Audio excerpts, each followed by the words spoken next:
Hello and welcome back to my channel. Today I thought I would do ranking all of the books I've read this year from worst to best.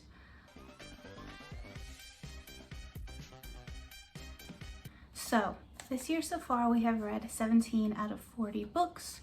The goal is 40. We're about 3 books behind, but I'm hoping to catch up pretty quickly with a reading challenge I'm working on right now. But starting off at the worst book I've read this year is gonna be Bunny. I listened to Bunny on Audible. I hated it. I thought the story was very stupid. I don't think making things confusing and chaotic is a clever way to tell a confusing and chaotic story. I feel like there's a way to do it that's not as stupid. And I mean, maybe it would be better if I read it physically, but as an Audible experience especially, it was really not great. I didn't really get what people like about it. I still don't really get what people like about it. But yeah, that so far is the worst book we've read this year. It's gonna be If He Had Been With Me by Laura Nolan. I hated this book. It is super long. It's pushing almost 400 pages. It's very immature, which is fine because they're like high schoolers or whatever. And like I can deal with it. I know it's written in an immature way because they're high schoolers, but it drags on for what it is. Why do I need 400 pages of this high school drama? I don't get it, especially when the payoff is only about 20 pages at the most. And then it's done. It's over. It's back to stupidness and sadness. Like, I don't really vibe with a sad ending that has no meaning. It's like, okay, so I was rewarded for 20 pages and then that was snatched away from me. I didn't even really get to enjoy my reward of trudging through this book. Awesome. Thanks so much for that. So, hated it. Sorry. Moving on. Alright, next on the list is kind of an old one. Actually pretty old. And I have tabbed it because while I was reading it, I was like, okay, this is interesting. But it's the aftertaste that really got me with this one. And that is Go Ask Alice by Anonymous, aka the editor. Is she listed on here? Because it's not anonymous, guys. Spoiler alert. It was written by a Christian woman. I know she's religious, who lists herself as the editor of this book, but it was written by her. Obviously, this is not a true story. And I was, like I said, I was enjoying it while I was reading it because it is kind of immersive. I can suspend my belief, my disbelief, and live in the world where this could really happen. But if you're taking it at face value as an anonymous true story, it is garbage because it's definitely not a true story. And the message is kind of silly. Like, smoking weed once is gonna turn you into like a chronic drug addict who like dies. Like that doesn't, the pipeline's not really there. Like, smoking weed one time does not lead to chronic drug abuse within 2 months, 3 months. This whole story takes place, I think, over a year, but she gets addicted really quickly. So yeah, that's why it's pretty low on my list, because it's just kind of silly for what it is. All right, next on the list is going to be 13 Reasons Why. I read this immediately after I read Go Ask Alice because Go Ask Alice is supposed to be one of the influences of this book. And I did like this better. I'd seen the show when it came out, like all 4 or 5 seasons or whatever. And low-key guilty pleasure, liked the show. Thought it was like interesting for what it was. The book is different. It's shorter. It's just the first season, obviously. That is what the book is. And I do think the book does a better job of sort of explaining Hannah's story than the show does. Like, why she takes these 13 reasons so to heart and shows how they all like snowball. Like the first thing snowballs into the second thing, into the third thing, until it's just too much for her. And I appreciated it for that perspective, but it's just not that great of a story. I think I gave it maybe 3 stars at the most, but moving on. All right, now this is the part of the list where we're pretty much at all of the books I actually did like, because there really so far has only been those 3 that I didn't really like. From here on, everything is a 3-star or up. So we have A Vindication of the Rights of Woman by Mary Wollstonecraft. This is an abridged edition, so it's not the full text or whatever. I do want to get the Penguin's Classic version because that is the full text, I'm pretty sure. But I did tab it. I really enjoyed it. It is very old. It's like sort of regarded as like one of the first feminist collection texts. Like it's a pretty chunky, it's not chunky, but it's chunky because it's hard language to read for a modern audience.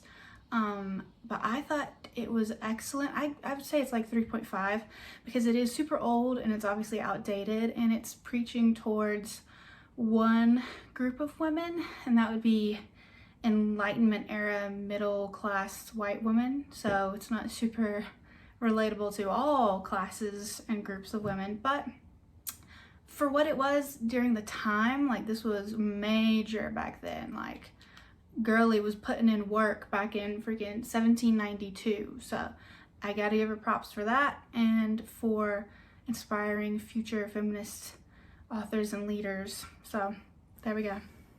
Okay, the next 3 on the list are, like I said, sort of mid-tier, and I did really enjoy them for what they are, but they are all manga, so I couldn't in my heart of hearts rank them higher than like full-fledged stories I read, even though I enjoyed them all very much. The first one is Junji Ito's Cat Diary. Yon and Mu. Love Junji Ito. I think I mentioned him in my favorites list. This one was really cute. It's kind of short. It's just a few stories about his cats. It's kind of silly, but everything he writes is kind of silly, so I liked it. 3.5, maybe a 4-star. The next one is Black Paradox by Junji Ito. This one I did enjoy more because it's a full-fledged story, and I did really actually enjoy this one a lot because it's this whole collection is about the Black Paradox, which I kind of like more than his short story collections. I prefer longer stories from him, and that's what this is. And it's very weird and like crazy, and this is a newer one. I think it might have come out last year, maybe this year. It's hard to explain, like a lot of things by him are, but if you're a fan of Junji Ito, I would definitely recommend checking this one out. I thought it was one of his better ones, honestly, so it's gonna sit right in the middle of the list. And the last manga we have is Death Note Black Edition Volume 1. I do have the entire collection of this, and I am going to read it all very soon, but I read this one maybe a month ago, and I just have gotten distracted by reading other things. But yeah, really great for what it is. I love Death Note. I've seen the show. I watched all that before I got these, but it's been a while since I've seen the show, so I don't really remember much that happens. So it's kind of nice reading the book now, or books now, because I'm like, I sort of know what's gonna happen, but I don't remember how we're gonna get there. And yeah, I'm just having a blast with this one. Now we are getting back into like full-length books now, and next up is Stephen King's The Institute. This is actually the first Stephen King book I've ever read. It's a chunky boy. It's about 650 or 700 pages. And this is one of his newer ones. I think this came out in 2018, maybe. It's basically about this genius IQ little boy who gets kidnapped. And he wakes up in a replica of his room in the Institute, which is harvesting children all over the country who have telekinetic and telepathic powers. And you sort of go through what are they doing with these children, and it's rough. It can get rough. I wouldn't say gruesome really, but it's it's tough for these kids, you know what I'm saying? But I think this one's like a 3.5 or a 4. So yeah. Alrighty, next on the list, this one did come out this year in March. This was my birthday pick for book of the month, and that is Wayward by Amelia Hart. This one was surprisingly good. I don't know what I was expecting from it. I think it's sort of mid-tier, maybe 4 stars. It follows 3 different points of view, which I don't love that style of writing, but it's okay. It's just because you tend to like one more than all the others, and I'm like, can we get back to that one that I actually like? But it's about 3 generations of women from like the same family, and their connection to nature and finding themselves and their independence in a world that doesn't really like ladies. You know, the real world don't really like us women. So yeah, it's very good. It's like girl power vibes, witchy vibes. The cover is gorgeous, as you can see. And yeah, I would recommend it. I would say it's about 4 stars. Here next on the list is Daughter of the Siren Queen. I actually like this more than the first book, Daughter of the Pirate King, because I think this one you get to go to more places and meet more characters, and it's just more interesting plot in my opinion. But it does pick up right where the first book left off, which is really nice if you wanted to binge both books. I thought it was really good. I thought it was super fun, quick, easy read. And yeah, if you're looking for like another like girl power but pirates moment, I would recommend reading the duology. It is just a duology, so you don't have to make that big of a commitment. Read Pirate King first, and then this one, The Siren Queen, which this one, in my opinion, is superior. All right, next up, we're getting in the final stretch here of some really good books. My Best Friend's Exorcism by Grady Hendrix. Now, I know some people, this is like sort of a divided book. Like some people hate it and some people love it, and I'm in the love it camp. I don't really get what people don't like about it. Like some people say he doesn't write women very well, and I didn't really get that vibe from this, and I'm like always on the lookout for that. I'm like, I got my eyes peeled if you're gonna say some weird misogynist shit, and I didn't really pick any of that up in this. So yeah, I really enjoyed it. I thought it was like a really good story. It was like immersive. I love like the 80s vibe, and I love scary movies. Like it's a perfect mix for me because it's like, yes, everything I love in one thing. Like summer, exorcism, scary, 80s, awesome. It's like, thank you so much for this. This is like serotonin right in my veins. Bad things happen, but I think it's still like fun vibes. I don't know. I really liked it. So this one I think is like a 4, 4.5 maybe. And I am definitely going to be reading his other books, and I'll let you know if there's like sus vibes in those. But this one I think is no sus vibes as far as I could tell, and just really fun read. All right. All the next ones were in my favorites list, so you've all seen these, but it is Legends and Lattes by Travis Baldtree yet again. Yeah, I read this one this year. It's so fun. You already know all about it. They open up a little coffee shop. It's so cute and so cozy. It's so short. Also, I heard or saw in Goodreads there's going to be a second book that's like a prequel. So, interested? Are we interested? Are we interested in a prequel? I don't know if I'm interested in a prequel with Viv specifically, but I am interested in more stories like this. So I'm willing to give it a shot, but let me know, are you interested in a prequel, or what are we thinking? Like, I would love to hear your comments. Okay, next one, surprise that I totally forgot about that's on this list because I did listen to it on Audible, and that is Project Hail Mary by Andy Weir. Oh my gosh, this was so good. I don't know if I mentioned it in my favorites list. I don't think I did, but if I haven't mentioned it yet, it is incredible. The Audible experience especially is incredible because the narrator is putting on the performance of his lifetime, honestly, and they do have a lot of like special effects and sound effects and stuff to go with a certain character that I don't want to spoil, but oh my gosh, it's so good. And the story itself is really freaking interesting. If you don't know about it, here's a brief synopsis. Earth is losing its sunlight. The sun, our sun, is being infected like space germs. And the main character is sent far away. I can't remember, you know, I'm not a science girly in that aspect. I'm a science girly in different science fields, but he's sent super far away to find a cure in on another planet that has also an infection, but this infection isn't killing that planet like it's killing Earth. So I just had never heard of like that concept, like space germs, space infection is sucking the sun dry, and we on Earth need the sun. So I was like, okay, you got me, I'm hooked. How are we gonna save the sun? Like, I am in for the ride. So you should definitely check it out, and if you do, you should definitely just listen to it on Audible. It's really high quality performance on Audible for sure. All right, next up is Song of Achilles at the number 3 spot so far this year. We've already talked about Song of Achilles, so cute, so sweet. I need to reread it again. Yeah, you already know.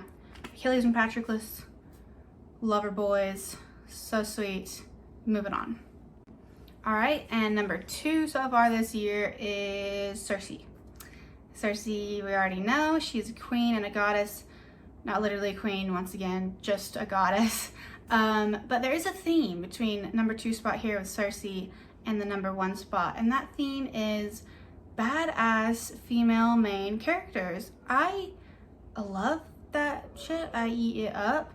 I don't seek it out, but it finds me because I think the world knows that. I love it. All right, and so far, number 1, best book I have read this year. This was really hard between this one and Circe. It could have been either or, but this book gets the number 1 spot because I had been anticipating it, and I did talk about it in my favorites, but that is The Empress of Time by Kylie Lee Baker. Once again, my beautiful purple tabs, look at that. This probably is number 1 because I've been anticipating it. I've been looking forward to it, and I think it is a very good conclusion to a story. And I love it when in the first book or first movie, when the main character starts out like, this is the classic like hero's odyssey. Like, you start out maybe like not super strong or badass or whatever, but then in the second book you get to enjoy how strong and badass you are. Like, book number 1, you're a Padawan learner, and book number 2, you are a Jedi master. Like, you can unleash your power and your strength, and I eat it up because it's like, you've been patient, you watched me be a weakling, and now I'm gonna be a badass. And I'm like, please do. I will clap for you, I promise. So yeah, this is my number 1 book so far this year.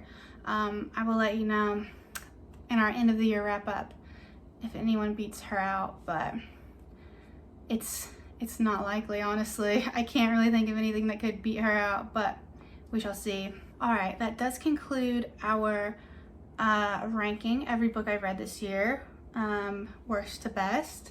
Let me know your thoughts below in the comments. Do we share similar books on our list? What books should I read in the second half of the year? I'm probably gonna read a lot of older books because, broke people can't buy new books, and I'm in the broke people camp. What the fuck you laughing at? Broke people should never laugh! So, yeah, let me know your thoughts down below. Don't forget to like and comment and subscribe, and I will see you in the next video, which is going to be a reading vlog, and I hope you love it because I'm loving it. All right, bye, Tater.